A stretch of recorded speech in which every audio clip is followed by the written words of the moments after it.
ବ୍ରତ ଓଷାରେ ଯଦି ଆପଣମାନେ ୟାକୁ ଗୋଟେ ଗ୍ଲାସ୍ ପିଇବେ ତାହେଲେ ପେଟ ଥଣ୍ଡା ସାଙ୍ଗକୁ ଟେଷ୍ଟି ମଧ୍ୟ ରହିବ ଆଉ ମନ ଶାନ୍ତି ହେଇଯିବ। ଆଜି ଚାଲନ୍ତୁ ବନେଇବା ଶିବରାତ୍ରି ସ୍ପେଶାଲ ଶାଗୁ ନଡ଼ିଆ ସରବତ। ତ ଭିଡ଼ିଓଟିକୁ ଆପଣମାନେ ସମ୍ପୂର୍ଣ୍ଣ ଦେଖନ୍ତୁ, ଶେଷ ଯାଏ ଦେଖନ୍ତୁ, ଲାଇକ୍ ସେୟାର କରିବେ। ଚ୍ୟାନେଲରେ ଯଦି ନୂଆ କରିକି ଅଛନ୍ତି, ପ୍ରଥମ ଥର ପାଇଁକି ଦେଖୁଛନ୍ତି, ତାହେଲେ ପ୍ଲିଜ୍ ସବସ୍କ୍ରାଇବ୍ କରିବେ। ସବସ୍କ୍ରାଇବ୍ କରିବା ପାଇଁ ଜମା ଭୁଲିବେନି। ନମସ୍କାର, ଜୟ ଜଗନ୍ନାଥ ସାଙ୍ଗମାନେ। ମମ୍ସ କିଚେନ୍ କୁଇନ୍ର ଆପଣମାନଙ୍କୁ ବହୁତ ବହୁତ ସ୍ୱାଗତ। ଶାଗୁ ନଡ଼ିଆ ସରବତ ବନେଇବା ପାଇଁକି ପ୍ରଥମେ ଆମେ ଶାଗୁ ନେବା। ତ ଶାଗୁ ଏଠି ମୁଁ 2-3 ଘଣ୍ଟା ପୂର୍ବରୁ ବତୁରେଇ ନେଇଛି। ଏଇଠି ମୁଁ ହାଫ୍ କପ୍ ଶାଗୁ ନେଇଛି, ଛୋଟ କପ୍ ହାଫ୍ କପ୍ ନେଇଛି। ଆଉ ଏଇଠି ଗୋଟେ ନଡ଼ିଆ ମୁଁ ନେଇଛି, 2 ଫାଳ କରିକି ରଖିଛି। ଆଉ ଏଇଠି 2 ଚାମଚ ଚିଆ ସିଡ୍କୁ ବତୁରେଇକି 1 ଘଣ୍ଟା ପୂର୍ବରୁ ରଖିଛି। ଆଉ ଏଇଠି ଦେଖନ୍ତୁ କିଛି କାଜୁ କିସମିସ୍ ଛୋଟ ପିସ୍ରେ କାଟିକି ରଖିଛି, ହାଫ୍ ଚାମଚ ଗୁଜୁରାତି ପାଉଡ଼ର। ଆଉ ଏଇଠି କିଛି ମିଶ୍ରିକୁ ମୁଁ ଗୁଣ୍ଡ କରିକି ରଖିଛି, ପାଖାପାଖି ଏଇଠି 5 ଚାମଚ ଭଳିଆ ମିଶ୍ରି ପାଉଡ଼ର ବାହାରିଛି ଆମର। ଏବେ ନଡ଼ିଆକୁ ଆମେ ବାଡ଼େଇକି ୟାକୁ ଫଟେଇ ନେବା। ଏଇଥିରୁ ଫଟେଇଲା ପରେ ସେ ଆରାମସେ ତାର ଖୋଳ ବାହାରିଯିବ। ଏମିତି ମୁଁ ଯେମିତି କରୁଛି ଦେଖନ୍ତୁ, ଏମିତି ଦେଖନ୍ତୁ ବାହାରିଛି। ତାପରେ ଆମେ ଗୋଟେ ଛୁରୀ ସାହାଯ୍ୟରେ ତାର ଯେଉଁ ଏମିତି କରିକି ତାର ଖୋଳରୁ ଅଲଗା କରିନେବା ନଡ଼ିଆ। ଏଇ ଦେଖନ୍ତୁ ଏମିତି କରିକି ବାହାର କଲାକୁ ଆରାମସେ କେତେ ସୁନ୍ଦର ବାହାରିଗଲା। ତ ଏମିତି ସବୁ ଗୁଡ଼ିକ ଆମେ ଏମିତି କରିନେବୁ। ଦେଖନ୍ତୁ ତାପରେ ତା ଖୋଳ ବାହାର କରିକି ଫୋପାଡ଼ି ଦେବୁ। ତାପରେ ତା ପଛପଟ ଯେଉଁ ରହିଯାଇଛି କଳା ଅଂଶ, ତାକୁ ଆମେ ଗୋଟେ ସ୍ପିଲର ସାହାଯ୍ୟରେ ୟାର ଚୋପାଟାକୁ ବାହାର କରିନେବୁ। ତାପରେ ଆମେ ଯାଇକି ସରବତରେ ବ୍ୟବହାର କରିବୁ, ନହେଲେ କଳା ଦେଖାଯିବ। ସେଥିପାଇଁକି ୟା ପଛପଟେ ଏମିତି ସ୍ପିଲର ସାହାଯ୍ୟରେ ଭଲ ଭାବରେ ୟା ଚୋପାଟା ଛଡ଼େଇକି ବାହାର କରିନେବୁ। ତ ଏଇଠି ଦେଖନ୍ତୁ ମୁଁ ଚୋପା ସବୁ ଗୁଡ଼ିକର ବାହାର କରିକି ୟାକୁ ଭଲ ଭାବରେ ଧୋଇ ନେଇଛି। ଏଠି ଦେଖନ୍ତୁ ଏବେ ୟାକୁ ଛୋଟ ଛୋଟ ପିସ୍ରେ ଆମେ କାଟି ନେବା, କାରଣ ଆମେ ୟାକୁ ଏ ନଡ଼ିଆ ଗ୍ରାଇଣ୍ଡ କରିବା। ତ ବଡ଼ ପିସ୍ରେ ରହିଲେ ଗ୍ରାଇଣ୍ଡ ଭଲ ଭାବରେ ହେବନି।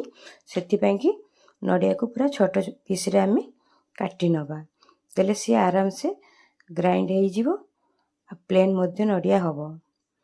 ତ ଏମିତି ସବୁ ଗୁଡ଼ିକ ନଡ଼ିଆ ଆମେ କାଟି ନେବା। ଦେଖନ୍ତୁ ମୁଁ ସବୁ ନଡ଼ିଆ ଏମିତି କରିକି କାଟି ନେଲି। ଏବେ ଗୋଟେ ଗ୍ରାଇଣ୍ଡର ଜାରରେ ଆମେ ୟାକୁ ଦେବା। ତ ତା ପାଇଁ ଗୋଟେ ଗ୍ରାଇଣ୍ଡର ଜାର୍ ଆଣିବା। ସେଥିରେ ପ୍ରଥମେ ଆମେ ଯେଉଁ ଶାଗୁ ବତୁରିକି ରଖିଲେ ତାକୁ ଦେବା। ତାପରେ ଯେତିକି ନଡ଼ିଆ ରଖିଛେ ତାକୁ ସବୁ ଗୁଡ଼ିକ ଏଇଥିରେ ଦେଇଦେବା। ତାପରେ ଗ୍ରାଇଣ୍ଡ କରିବା ପାଇଁକି ଆମେ ପ୍ରଥମେ ଗୋଟେ କପ୍ ପାଣି ଦେଇଦେବା। ସେଇଥିରେ ଯେଉଁ ଗୁଜୁରାତି ପାଉଡ଼ର ରଖିଥିଲେ ସେଇଟା ଦେଇକି ପୁରା ଚିକଣ କରିକି ଗ୍ରାଇଣ୍ଡ କରିକି ନେଇ ଆସିବା। ଏଇ ଦେଖନ୍ତୁ ତାପରେ ଗୋଟେ ବାଉଲ୍ ନେଇ ଆସିବା। ସେଥିରେ ଗୋଟେ ଷ୍ଟାଣ୍ଡର ଥୋଇକି ତା ଉପରେ ଆମେ ଏ ଯେଉଁ ନଡ଼ିଆ ଶାଗୁ ଗ୍ରାଇଣ୍ଡ କରିଛେ ତାକୁ ଛାଣି ନେବା ଭଲ ଭାବରେ। ପ୍ରଥମେ ଆମେ 2 କପ୍ ପାଣି ବ୍ୟବହାର କରିବା। ପାଣି ଦେଇକି ୟାକୁ ଭଲ ଭାବରେ ଗୋଟେ ଚାମଚ ସାହାଯ୍ୟରେ ଏମିତି କରିକି ତାକୁ ଭଲ ଭାବରେ ଛାଣି ନେବା। ଦେଲେ ଯାହା ବି ଆମର ଖଦଡ଼ା ଅଂଶ ରହିଛି ସେ ଉପରେ ରହିଯିବ। ଏ ଦେଖନ୍ତୁ 2 କପ୍ ପାଣି ଦେଇଥିଲି, ତାପରେ ଆଉ 2 କପ୍ ପାଣି ଦେବି। ଏଠି ଟୋଟାଲ୍ ଆମର 5 କପ୍ ପାଣି ଲାଗିଛି, କାରଣ ଆମେ ଯେତେବେଳେ ଗ୍ରାଇଣ୍ଡ କରିଥିଲୁ ସେଥିରେ ବି 1 କପ୍ ପାଣି ବ୍ୟବହାର କରିଥିଲୁ। ତ ଏମିତି ସବୁ ଗୁଡ଼ିକ ଆମେ କରିନେଲୁ। ଏଇ ଯେଉଁ ନଡ଼ିଆର ଯେଉଁ ଖଦଡ଼ା ଅଂଶ ରହିଯାଇଛି ଏଗୁଡ଼ା ଆପଣମାନେ ଫୋପାଡ଼ିବେନି, ଚିନି ବା ଗୁଡ଼ ଦେଇକି ଲଡ଼ୁ ବନେଇ ନେବେ ପଛରେ। ତ ଏଇଠି ଦେଖନ୍ତୁ ଆମର ଏଇଠି ଶାଗୁ ନଡ଼ିଆ ସରବତ ହେଇଗଲାନି। ଏମିତି ପତଳା ରଖିବେ। ଏଠି ପାଖାପାଖି 4ରୁ 5 ଗ୍ଲାସ୍ ବାହାରିଛି ପାଣି ଆମର ହେବ। तो ये एबे आमे किछि चिया सीड प्रथमे एठी देइकी गोळेई नबु आ किछि पछरे व्यवहार करिउ। तेमती किछि अल्प किछि चिया सीड रखिकी सब गुडी को आमे इथरे देइकी तापर आमे जो मिश्री पाउडरटा रखिछु ताकू मध्य इथरे मिसै नबु। एबे आमे याकू भल भाबरे गोळेई नबु। तो ये देखंतु भल भाबरे गोळेई नेली।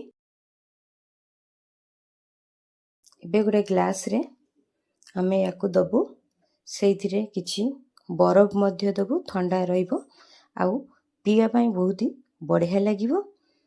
तापरे देला परे किछि जो चिया सीड रखिथिले सेइथिरु गोटे 2 चम्मच भलिया दही दबा आउ किछि ता ऊपरे बरफ दे दबा आउ किछि जो ड्राई फ्रूट आमे जो रखिदिलु काजू आउ किशमिश ता ऊपरे एमती देकी सजे नबा। तो एठी हमर रेडी हे गला सागु नड़िया सरबत। याकू आपण माने शिव राति रे बनांतु पियंतु बहुत ही बढ़िया लागिबो।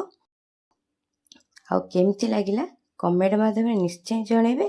जदि भल लागी था ये सरबत ताले प्लीज लाइक शेयर सब्सक्राइब करिवे। सब्सक्राइब करिया पे जम्मा भूलिबेनी। पुणी देखाबा गोटे नुआ वीडियो सेते बंद रहउची। जय जगन्नाथ।